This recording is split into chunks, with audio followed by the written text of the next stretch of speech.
Welcome to the Cold Steel Surgical Podcast with your hosts Ameer, Farooq, and Chad Ball. We're really excited to bring you talks that we recorded as part of the CANUCS Surgical Fellows course.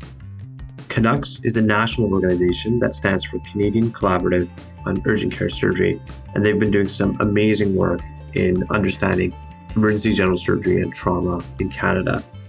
Dr. Chad Ball and Dr. Kelly Vogt were instrumental in bringing together some really fantastic speakers back in April of 2024 to talk about the critical knowledge and skills that surround obtaining a staff job, as well as being successful both personally and professionally in a demanding career. This was a really fabulous course aimed at surgical fellows. I was really honored to be asked to talk about culture in surgery. It was a wonderful opportunity to reflect on many of the discussions that we've had throughout the years with so many different guests about culture in surgery and what we can continue to improve to make our culture better. You'll have to forgive some of the audio. We did record this live, and so the audio is not up to our usual standards, but we still think that the talks are really valuable and that you'll still really enjoy listening to them. As always, we'd love to hear your thoughts and feedback, so please email us at podcast.cjs@gmail.com. I'm really fortunate to have Ameer joining us today. Ameer is a colorectal surgeon in Kingston. He did his general surgery residency in Calgary and his fellowship in Vancouver. And he's the co-director of the Canadian Journal of Surgery Cold Steel podcast with Dr. Ball, and an amazing thought leader. It's been so fun to watch you grow and solidify your place in surgery in Canada. He's going to talk to us a little bit about equity today, and I really can't wait to hear your talk. So we'll get you switched over on the mic here. So thanks, Kelly, for that lovely introduction. I really feel honored to be here with some of my mentors and people we've had on the podcast and people that I've learned so much from over the years. So thank you again for the invitation. It really means a lot to me. So I am going to talk to you a little bit about culture in surgery. The title of the talk, or what we were going to talk about, was about equity, diversity, and inclusion. But I'm just going to preface that by saying that rather than me trying to talk to you all about equity, diversity, and inclusivity, I thought that it would be more useful to talk about culture in surgery. Because, I'm not that person that knows in any complex way things about power or knows how to talk about that terminology. I can't define for you what a microaggression is. That's not my background, and I don't really feel that I'm perhaps the best person to even talk about that. But I think what I can talk about, and what I've had the benefit of learning from over the last, 150, 160 episodes of recording the Cold Steel podcast, is a little bit about the culture in surgery and perhaps about some of the challenges that we face in surgery as a culture, and maybe some ideas about how we can move forward. So just to kind of outline what we're going to talk about, we're going to talk a little bit about what is culture and why you should care about culture in surgery, what work has been done on the culture of surgery, some of the challenges that face us in addressing surgical culture, and maybe some things that we can do to address some of these challenges. I just want to re-emphasize the fact that I do not have the answers to any of these questions. And I would be very skeptical of anyone who said that they have the answers, or whatever they've done has really solved any of these problems, because I don't think anyone has. And that's a picture of a statue of Socrates, right? And so Socrates said that the beginning of wisdom is saying that I do not know. And so I think I approached this talk with a great deal of humility and acknowledging that nobody knows the answers to these questions, but I think it's important in a forum like this to raise these kinds of questions and think about with trainees and fellows and early career people like myself and late career people and all of us, really, to think about how the culture that we're going to build and the type of world that we want to live in. Next slide, please. So it was kind of fun to dig up some pictures of myself. This is actually a picture of me in second year of medical school. You may or may not be able to tell that there's a few less white hairs in that picture than now. So 10 years can do a lot. But I wanted to talk a little bit about some of my own personal stories to kind of frame the discussion that we're going to have today. So when I was in third year, right around the time this picture was taken, I wrote this essay for the Canadian Undergrad Surgical Education Committee. Every year they put on this essay competition. And this is a committee that obviously is dedicated to surgical education, and people from across the country come. And I wrote this essay about what they called rapid communication technology, which was basically like podcasts and YouTube as a learning technique, which I guess foreshadowed a lot of the work that I would later do. But so my essay got accepted, and I went to go actually present that essay at this conference. So I gave my essay. I felt delighted that like in this room of other surgeons and residents, people were listening to what I had to say and thought that I had to, maybe that I had something valuable to say. The talk of the surgeon who was immediately after me was this, given by this pediatric surgeon who will go unnamed, very tall, well-groomed, well-coiffed, well put together surgeon, clearly in his element, clearly polished, someone that everyone in the room you could tell clearly respected. And so his talk, the whole talk was about surgical personality. And he presented all these studies about how surgeons in particular seem to exhibit different qualities than other physicians. Surgeons are more blunt, more direct, more outgoing, decisive, bold, maybe a little abrasive.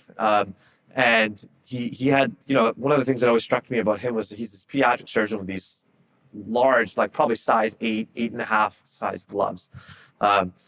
And one thing that he told me at that time that always stuck with me, and he said, when I go to a child and I say, your child needs an operation, I can't present any fears or doubts. And in essence, what I'm telling them is, I'm going to take the way that God made your child, rearrange it, and it's going to be better than what it is now.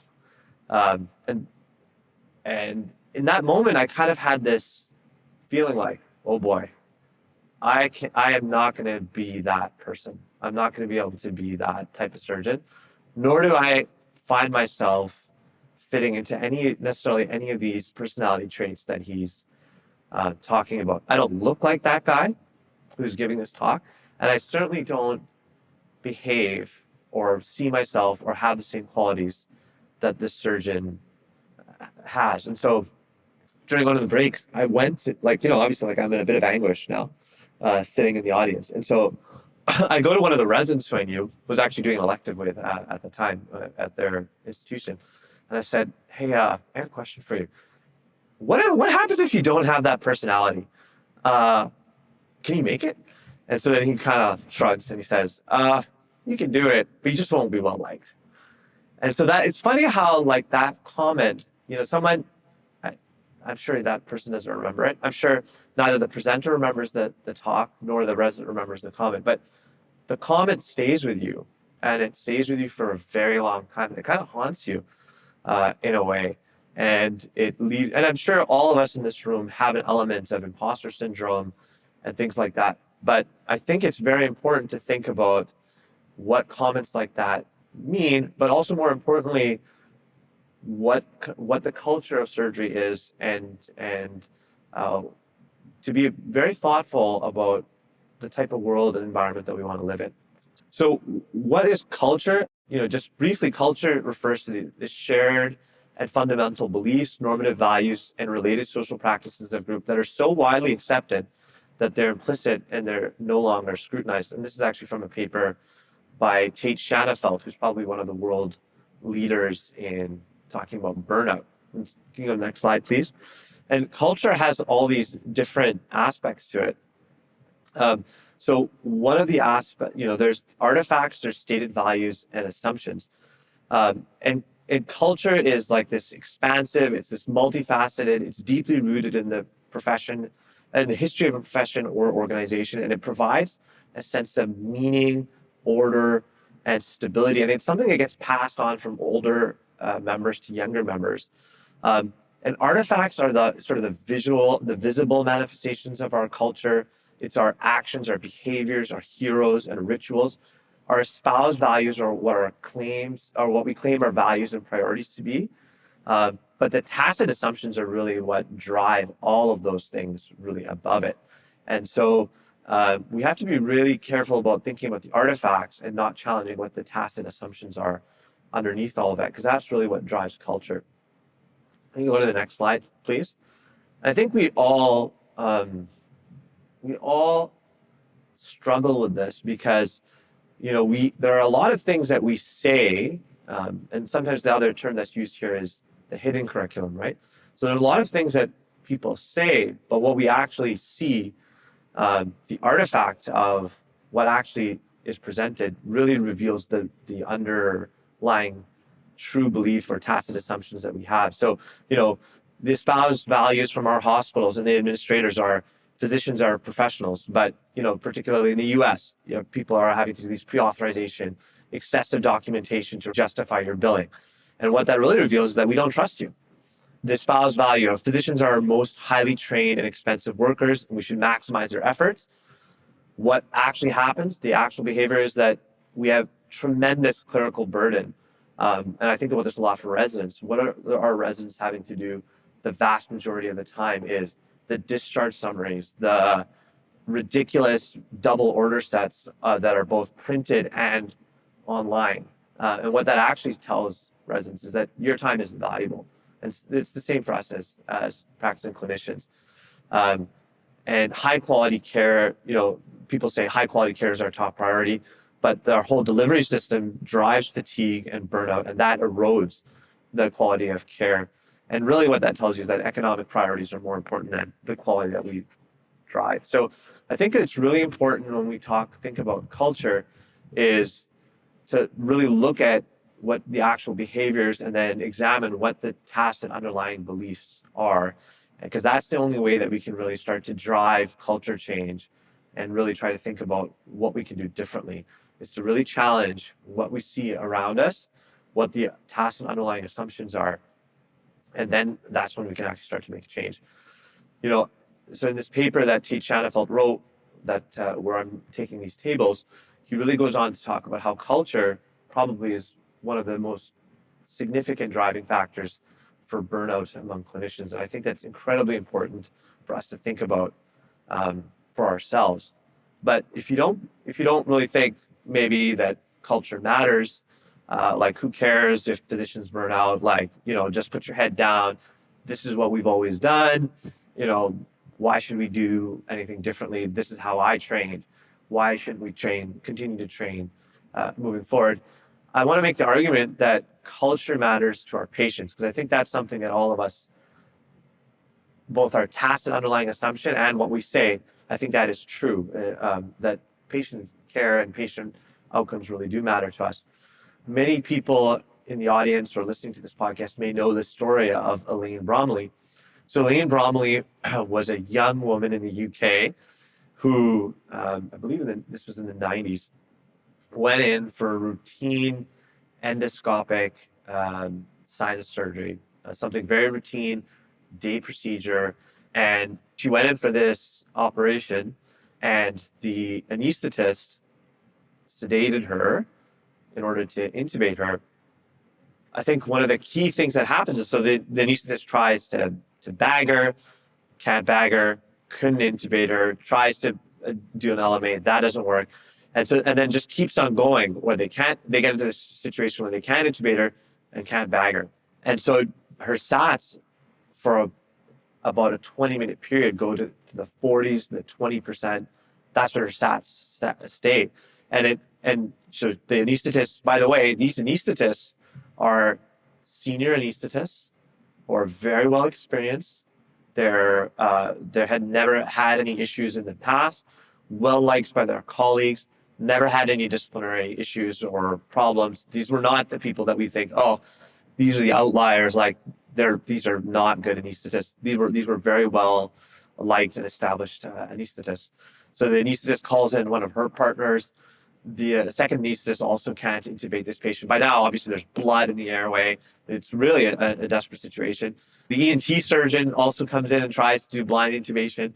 And the key thing that I want to highlight from this scenario is that their operating room nurse twice goes to the anesthetist, actually brings them the Crike kit, the open airway kit, and says, we have the kit available for you.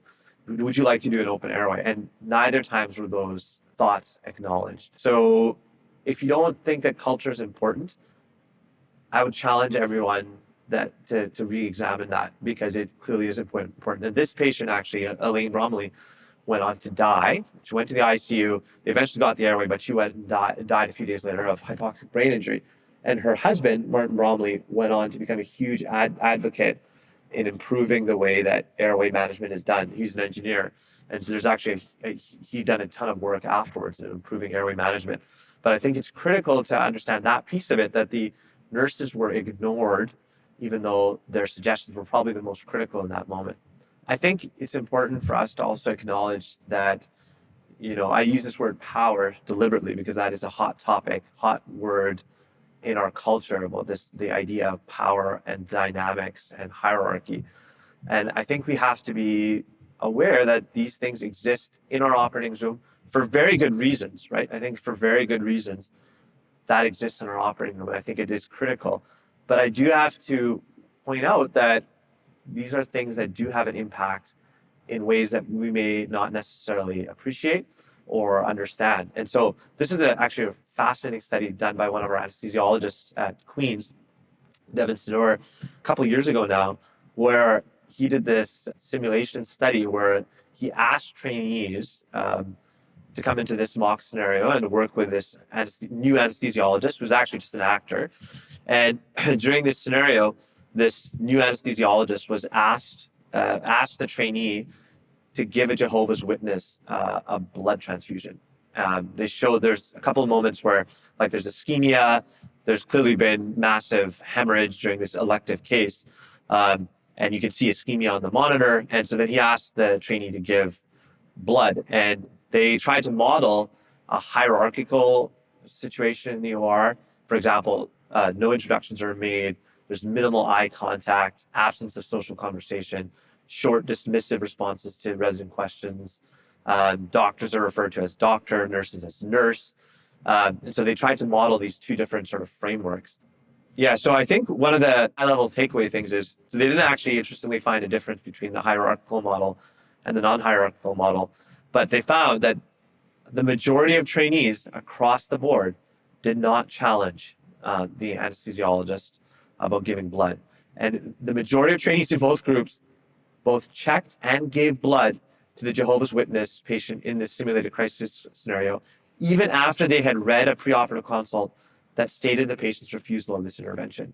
So obviously this is a huge ethical breach, and they actually went on to do a qualitative component to this study where they asked residents, basically what happened? Why did you go ahead and give the blood? And they said things like, because a hierarchy is well established within the surgical staff and revered. I think they pride themselves on sort of abusing the junior residents. Another resident said, on the first day of my residency, I came in very early, drew up all the medications I thought would be appropriate for the first patient.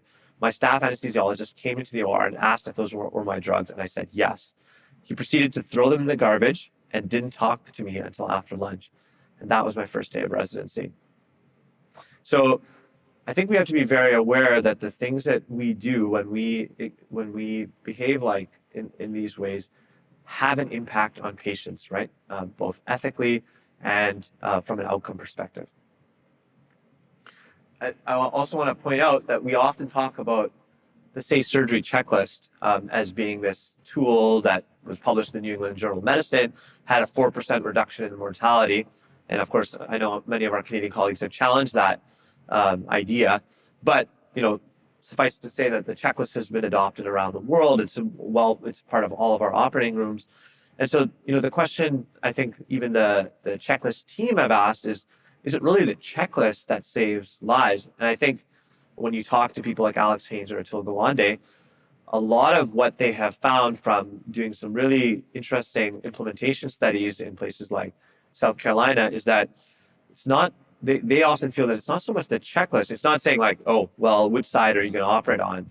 It's the change and shift in culture where when you empower the nurse, particularly if the nurse does the checklist, if the nurse suddenly has this ability to say, and lead the checklist and say, are we doing the right patient operation on the right side? Are there any equipment issues? Are there any things that we anticipate? When suddenly you empower the nurse, who traditionally in the OR is at the bottom of that hierarchy, or certainly towards the bottom of the hierarchy, when you empower the nurse to be able to say those things, suddenly that becomes a very different operating room, and suddenly that becomes a very powerful tool in a way that perhaps we don't necessarily appreciate. And so I would argue that really what the checklist does to save lives has nothing to do with checking wrong site surgery and everything to do with changing the culture in the operating room. I just want to, put this out there, and I think I'm much more aware of this now as a staff surgeon early in my career, that, it's not easy to train folks. It's probably one of the hardest things that we can do as surgeons is to train residents, train fellows. It requires like a generosity of spirit. It requires technical proficiency and insight and really knowing what's going on to be able to train residents. But I think it's incredibly important as we move forward to recognize that we have some problems in our surgical culture, and we have to think about ways that we're going to fix this if we really want to move forward. So, it's no surprise, I think, to people in the audience or who are listening to this that we still have an issue with gender in our profession. Only 20.6% of general surgeons are female in the U.S., and only 10% of full professors in academic surgery are women. And I think many people will recognize this image of I look like a surgeon. But despite that challenge going out in, I think, 2015 or 2014, a lot of these problems still remain. The Royal Australasian College of Surgeons did a national survey in 2015 where they surveyed surgeons and residents in Australia, and up to 20% of their trainees had experienced harassment, 18% had experienced discrimination, and 7% had experienced sexual harassment. And about half of those trainees had never reported that. In the US, the Carl Billamoria's group has done amazing work looking at resident training and burnout, and they actually looked at mistreatment and burnout using a questionnaire at the AB site. And what they found, again, 30% of trainees had experienced discrimination that was either gender, or 16% had experienced racial discrimination, 30% reported abuse. And that correlated very strongly with burnout. And about a third to 40% had weekly burnout symptoms, and about 5% had suicidal thoughts in the past year. And residents who were exposed to discrimination, abuse, harassment had an odds ratio of roughly 3 for burnout and suicide. Like that, I think if we don't pay attention to that, we're really missing something. So I'm sure all of you are sitting here thinking, well, thank you. That was very helpful. Like everyone's depressed. They're going to leave this session feeling like, oh God, like this guy, Ameer Farooq, man, he really knows how to put a damper on a party. But I want to argue that we all have this ability in our roles, wherever you practice, whether you're in an academic center, whether you have trainees or not, whether you're a community surgeon with one other surgeon with you, we all have this ability to change the culture of the places that we work. And I think that's something unique about being a surgeon, because no matter where you go, whether it's Guyana or Pakistan or Calgary or anywhere, when you go into the operating room is this sacred sort of place, and many of the interactions and things that happen are the same. And so we all have this opportunity inside the operating room, in our clinics, wherever we practice, to make a difference in terms of our culture. And I have this picture up here of The Last Dance, which if you haven't watched it, you need to go and watch that. I don't watch a ton of sports documentaries per se, but this is probably one of the best that you'll ever see. And so this is all about Michael Jordan. And one of the scenes that always stood out for me is when his teammates describe actually playing with Michael Jordan. They describe this guy who is just relentless, not just with himself, but with everyone around him, and trying to get them to excellence. And perhaps in a way that was actually quite abusive in some ways to his fellow teammates. And so, but the point is that I'm trying to make is that Michael Jordan drove his team in a direction. And you don't necessarily need to be Michael Jordan to drive that kind of culture change in your organization or in your operating room. But you have to recognize that what you do has an impact, and it has an impact on everyone around you. And as surgeons, by default, when we are in the operating room, we have to assume that sort of role and really take that on our shoulders and recognize that is a reality. This is a quote from Jocko Willing's book, again, another book that I think is incredibly valuable for the work that we do. It's called Extreme Ownership. And I think about this even more now that I'm a staff surgeon. It's so easy to blame, someone else for something that has gone wrong. And I would argue that's an extreme abdication of our leadership. And so the basic premise of Jocko Willing's book is that leaders have to own everything in their world. There's no one else to blame. And so I think if we find ourselves, and I suspect this is an issue that's going on across the country, across the North America, and across the world, there's clearly some big generational things that are happening. We're all trying to find, this balance between burnout and being clinically excellent and doing research and creating these cultures that are nourishing. And so there's a lot that's going on under the hood. But I think it starts with this idea that we have to take ownership for what we do as leaders and not to delegate that blame. Because once you take that mindset that I take ownership for the culture in my group and I have to be part of that change, it really changes the dynamic. And it also allows you to suddenly start thinking about ways to change things. And I want to give two examples in surgery of people that we've actually had on the podcast as well, and I think have done some really tremendous work on the, changing culture. So this is Ria Liang and Simon Fleming. Ria Liang is a surgeon in Australia, and Simon Fleming is an orthopedic surgeon in the UK, and they have both launched independent campaigns.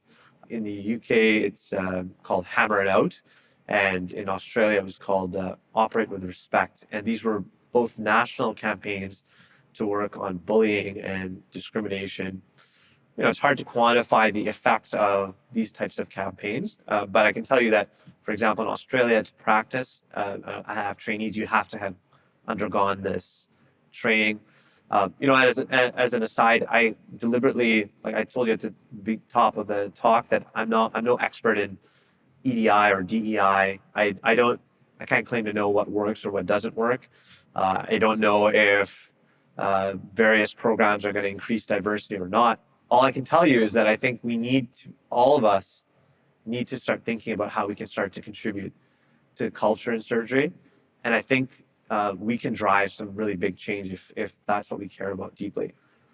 I think another good example of that is the work that Haitham Kafarani has done with this idea of surgeons as a second victim. And he didn't just quantify. So for background, Dr. Kafarani found that complications have huge impacts on surgeons, and really surgeons are the second victim when patients have a complication.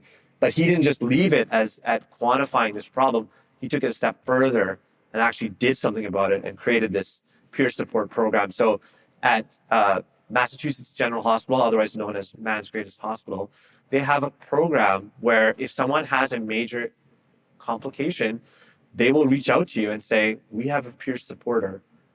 Would you like to connect with a peer, another surgeon, or one of our trained peer support advocates to talk about what's happened? And that sends a very powerful message to people who have had a complication, that not only is it, that you've had this complication, but that we all have these complications and that we're here to support you.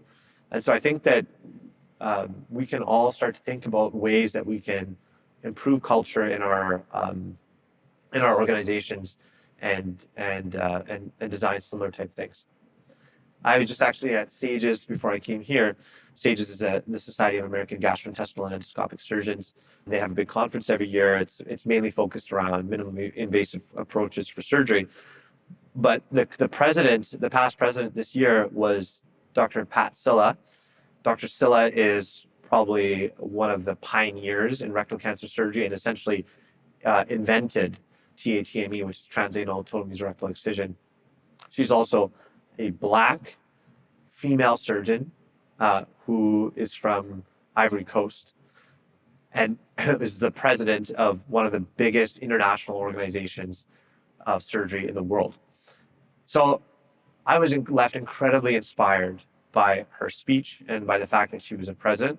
And I want to suggest to you all that I think there's a lot of amazing things that are happening in surgery. And I think the future is very bright. She talked about in her address about her father coming from Ivory Coast, the struggles that he had in being able to come to the US and what that represented for her and what her own struggles were as coming through residency, experiencing the discrimination, all the sorts of things that she had to deal with, and is now the president of SAGES. So I want to suggest to you all that I think that the future is very bright, but it starts by us really trying to change cultures from within, both from the bottom up and from the top down. I've presented to you a lot of different ideas and a lot of things that maybe you'll walk away from and say, like, I still don't know what to do. I still don't know what's the best way forward to make our culture better. But I often think about this Malcolm Gladwell episode where he talks about selection nihilism. And this is a whole other topic, but he talks about this idea that we really don't know how to select people as well as we think. And I often think this applies to surgery as well. We probably don't know how to select the next best surgeon. Certainly, we can't predict which medical student is going to be a good resident. At least that's my belief. But we're not agnostics. We don't say, it doesn't matter. I think it's important to just know that we don't have all the answers, but we shouldn't really be left like Hamlet and say, I'm stuck in this agonizing doubt. And so he has this line in the episode where he says, Hamlet had it backwards, that your doubt should free you, because once you've accepted that you don't know what happens next, that you can't predict or plan everything in your life, then you're free to act, because what's holding you back? And so just because we don't know necessarily all the answers of how we're going to improve our culture shouldn't hold us back from trying to make a difference.